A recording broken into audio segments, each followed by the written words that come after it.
Kisah ini berawal dari seorang pencari kerja dan pemberi bantuan yang dipertemukan oleh seorang teman. Jadi tahun 2017 Vina lagi cari kerja. Terus kebetulan untuk ngelamar kerjaan itu butuh video, dan karena kuliahnya di Jakarta, jadi di Surabaya nggak punya temen nih. Untungnya punya CG Komsel gitu. Terus akhirnya tanya sama mereka, kira-kira ada nggak kenalan video editor, shooter gitu. Terus dikasihlah sama seorang teman nomornya Ivan gitu, yang memang kerjanya di videografi. Karena Vina lagi butuh gitu kan, jadi akhirnya ya udahlah memberanikan diri kenalan sama orang asing dan tanya, halo Ko, ini Vina dapat nomornya Ko Ivan dari Ko Anton. Nah sekarang lagi butuh bikin video untuk keperluan masuk kerja dan lain sebagainya. Singkat cerita, dia bersedia membantu. Nah waktu dia bantu itu kita dua stranger ketemu di sebuah restoran namanya Lentora di Pregolan waktu itu, dan ya secara physically not attractive, tapi ya bersyukurlah karena masih ada orang yang mau bantu gitu, dan gratis pula gitu kan, karena dia kasihan katanya butuh apa kerja, masa iya dimintain free gitu. Terus akhirnya bikin, dan memang jago banget nge-shoot, ngediting cepet banget, dan jadi langsung saat itu akhirnya Vina lolos kerja gitu kan. Ya hampir 2 tahun ya nggak ketemu, and then ke Jakarta kan waktu itu Vina karena kerja. Terus sampai akhirnya tahun 2019 itu tiba-tiba waktu di gereja, loh kok ada anak ini. Pertamanya aku mikir, oh mungkin lagi liburan ya, terus tapi kok beberapa minggu kemudian kok masih ada lagi anak ini. Akhirnya iseng-iseng nanya, loh kamu nggak di Jakarta lah? Iya, karena ternyata akhirnya Vina kerjanya di Surabaya gitu. Mulai tahun 2019 itu sebenarnya Ivan juga sering banget main ke departemen Vina karena memang ada keperluan, tapi nggak langsung kerjasamanya sama Vina. Sampai akhirnya pandemi 2020 gitu. 2020 tuh mulai semuanya online, termasuk salah satu bidang yang Vina kerjakan juga termasuk campnya gitu ya, itu juga perlu online gitu. Nah karena Ivan ini backgroundnya IT, jadi dia banyak bantuin kita di daerah yang online ini. Nah kebetulan waktu itu kan bulan Juni 2020 ya, jadi beberapa bulan setelah mulai pandemi, Ivan diajaki untuk bantu di kepanitiaan camp online ini. Nah di sana ya kebetulan karena banyak hal-hal yang perlu diurus sama Vina, akhirnya kita banyak berkomunikasi gitu, sampai akhirnya salah satu teman kepanitiaan kita itu bilang, Van, kamu nggak coba sama Vina aja ya? Mungkin karena dia itu lihat bahwa kita di grup itu sering ngobrol gitu loh, dan kayaknya obrolannya itu nyambung. Mungkin dari sana dia merasa coba aja Ivan coba deketi Vina gitu sih. Nah kebetulan memang waktu itu Ivan memang belum ada rasa sih sama Vina, cuma merasa oh ya sudah, ini temen yang asik juga untuk diajak ngobrol sih. Tapi setelah teman wanita itu bilang, akhirnya beberapa hari kemudian aku mulai mempertimbangkan, oh ya kayaknya Vina ini oke ya untuk tak deketi, untuk tak jadikan pasangan hidup, itu kayaknya menarik. Akhirnya izin ke pemimpin, ke gembalanya Vina untuk mendekati Vina, dan ya puji Tuhannya juga pemimpinnya juga memberikan lampu hijau. Akhirnya Ivan mulai coba mendekati Vina. Sejujurnya sih waktu awal-awal itu ya, waktu camp itu Ivan ini bukan hanya nggak atraktif gitu, tapi juga lumayan annoying gitu ya. Maksudnya waktu itu volunteer yang cukup merepotkan gitu, karena minta ini, minta itu, minta dibantuin ini itu gitu. Kayaknya udah hampir jam 12 malam juga masih disuruh ini dan itu gitu. Tapi ya ternyata gitu ya, malah justru kedekatan kita di camp itu yang bikin kita punya chemistry gitu. Tapi sebenarnya chemistry-nya lebih ke temen aja, simply karena kayak oh ya orang ini asik gitu kan, diajak ngobrol, lebih keluarnya lah gitu, belum yang sampai ke dalam-dalamnya, karena ya sebenarnya yang nggak ngomong yang terlalu deep ya, karena ngomongnya kerjaan aja gitu. Tapi dia mulai mengeker-ngeker gitu tahun 2020 ya, itu akhirnya September, setelah dari Juli, Agustus, September dia berusaha mendekati gitu kan. Kira 9 September itu dia mengungkapkan perasaannya. Tapi ada kisah-kisah lucu lah, karena namanya juga cewek, waktu dideketin juga ada perasaan ya. Maksudnya kayak, ih nih cowok kayaknya deket-deketin nih gitu. Karena hampir tiap hari gitu ya kan, dianterin pulang, dijemput, diantar ke kantor gitu. Alasannya banyak banget. Katanya mau ngerjain ini itu, karena memang sebenarnya Ivan juga ngehandle salah satu programnya Eagle Kids gitu. Dan ya dari situ kayak oke, mungkin memang ada keperluan gitu, tapi kok setiap hari gitu ya. Tapi ya akhirnya tuh ngobrol ke mama, sering banget ngasih tahu ke mama, ini loh cowok ini dekat gitu, lagi deketin. Dan mama juga tahu kan, karena kan jemput.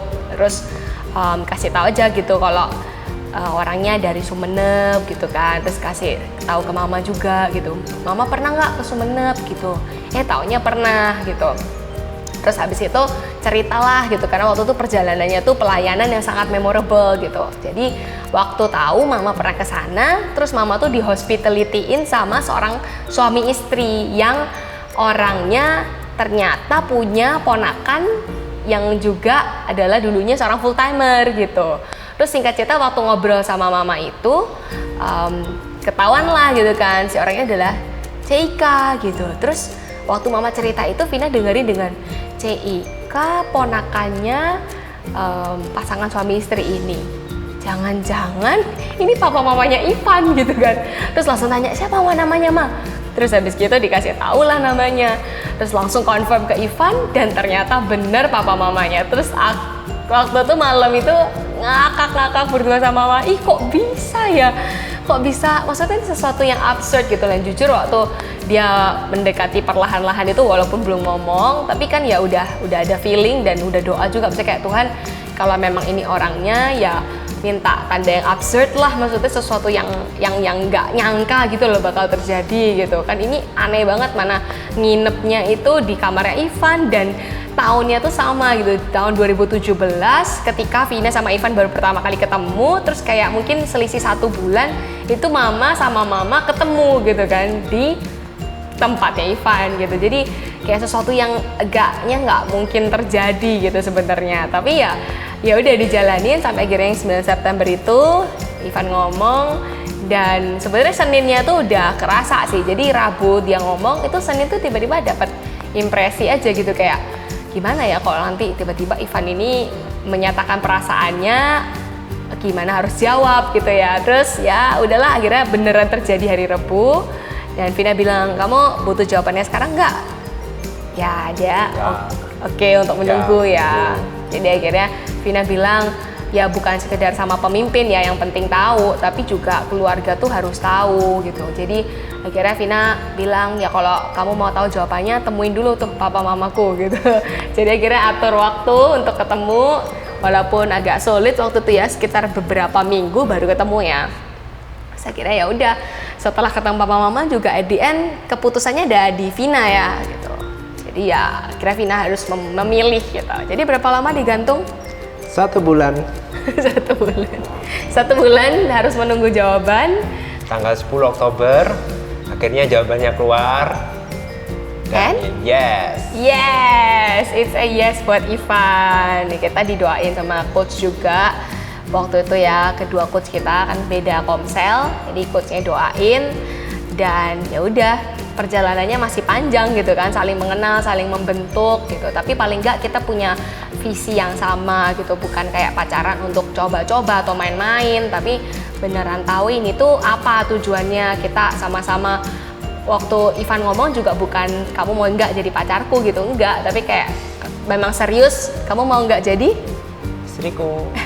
istriku, pasangan hidupku gitu ya. Jadi ya waktu itu ya dia juga serius ngomongnya, bukan sekedar main, tapi juga memang mau sampai ke jenjang pernikahan gitu. So ya thankful lah sampai 1 tahunan ya, 1 tahunan lebih. Akhirnya di tanggal 23 September aku ngelamar dia di Bukit Doa Immanuel di Prigen. Dan ya puji Tuhan, ACC. Iya, karena kita juga udah sebenarnya udah saling tahu kalau kita bakal sampai di stage ini gitu. Tapi surprise-nya adalah karena Ivan melakukan sesuatu yang di luar dugaan dan gak nyangka bakal itu harinya.